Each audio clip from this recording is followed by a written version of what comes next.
আসসালামু আলাইকুম এভরিওয়ান। আপনারা সবাই কেমন আছেন? আশা করি আল্লাহর অশেষ রহমতে খুব ভালো আছেন। আমিও আলহামদুলিল্লাহ ভালো আছি। তো আজকে রেসিপি চিংড়ি শুটকি দিয়ে করলার বালাচাও।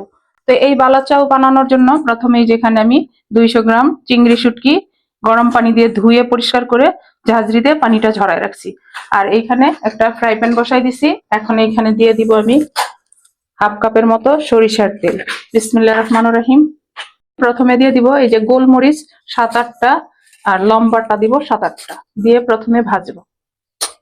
মরিচটা একেবারে কড়া করে ভাজা হয়ে গেল, এই পর্যায়ে মরিচটাকে আমি নামাই নিব।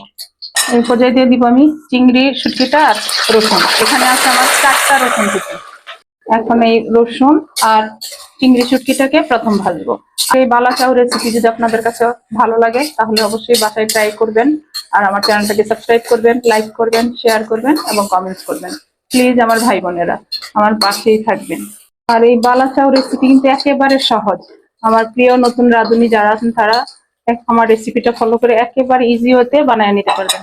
এই পর্যায়ে দিব আমি হাফ চামচ হলুদ গুঁড়া আর হাফ চামচ দিব মরিচ গুঁড়া আর সামান্য একটু লবণ দিব। দিয়ে ভালো করে নেড়ে মিশাই নিব।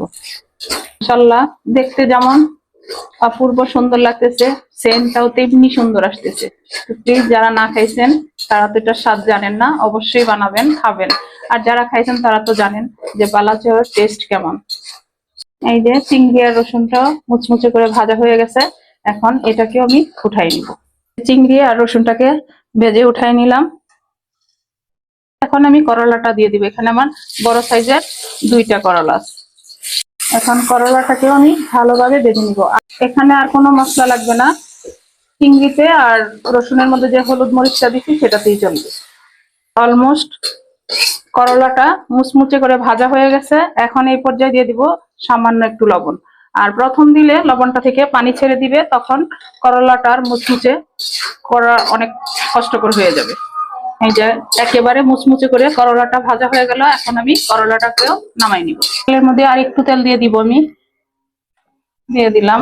এখন এখানে আমার বড় সাইজের 3টা পেঁয়াজ কুচি একেবারে মুচমুচে করে এখন ভাজবো। আর চুলার আঁচটা কিন্তু আমি হাই ফ্লেমে রেখেই ভাজার কাজগুলা করলাম। বালাচাওয়ার জন্য আমার পেঁয়াজটাও বেরেস্তা হয়ে গেল। এখন এটাকেও আমি নামাই নিব।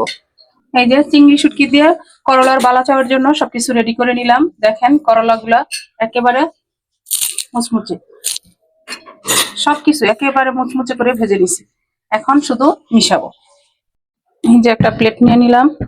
তো এখানে প্রথমে দিয়ে দিলাম চিংড়িগুলা, পর দিলাম পেঁয়াজ। আর এই বালাচাওটা আপনারা চাইলে 1 মাস রেখে খেতে পারবেন, একটা কাচের বয়মে ভরে বা কাচের বাটিতে রেখে। দেখেন মাশাআল্লাহ। এখন আমি ভালোভাবে সবকিছু মিশাই নিব। প্রথমে যে করলা, চিংড়ি, পেঁয়াজ, রসুন একসাথে মাখাই নিলাম। আর এইখানে কিন্তু আমি লবণটা দিছি, তারপরও সামান্য একটু দিব। এরপর চেক করে আবার লাগলে দিয়ে নিব। এই যে দিয়ে দিলাম। মাশাআল্লাহ এত সুন্দর ফ্লেভার। আর যাদের ডায়াবেটিস আছে তারা কিন্তু এই রেসিপিটা করে 1 মাসের জন্য রেখে দিতে পারেন, যখন খুশি তখন খেয়ে নিতে পারেন। এখন এইখানে এই যে মরিচগুলা ভাজছি, এখান থেকে আমি অল্প কিছু মরিচ এখানে মিশাই দিব।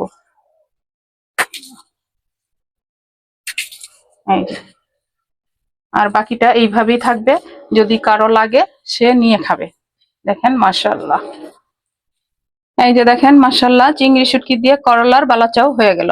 এখন আমরা চাইলে এই যে এরকম একটা কাচের বাটি নিয়ে এইখানেও কিন্তু আমরা রেখে দিতে পারবো, বা কাচের বয়মে।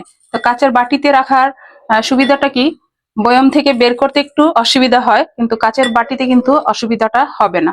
এই যে, আর উপর দিয়ে এই যে মরিচটা যদি দিয়ে দেই, দেখেন মাশাআল্লাহ দেখতে যেমন সুন্দর, খাইতেও অসম্ভব টেস্টি হয়েছে। কাচের বাটিতে নিয়ে নিলাম আমি বালাচাওটা। এটা অনেক দিন সংরক্ষণ করে খাওয়া যাবে। আর এই যে এখানে একটু সার্ভ করে নিলাম, আমরা এখন খাবো। তো যাই হোক, আজকে আমার একেবারে অল্প উপকরণ দিয়ে একটা টেস্টি খাবার বানিয়ে নিলাম। সেটা হলো চিংড়ি মাছের শুটকি দিয়ে করলার বালাচাও।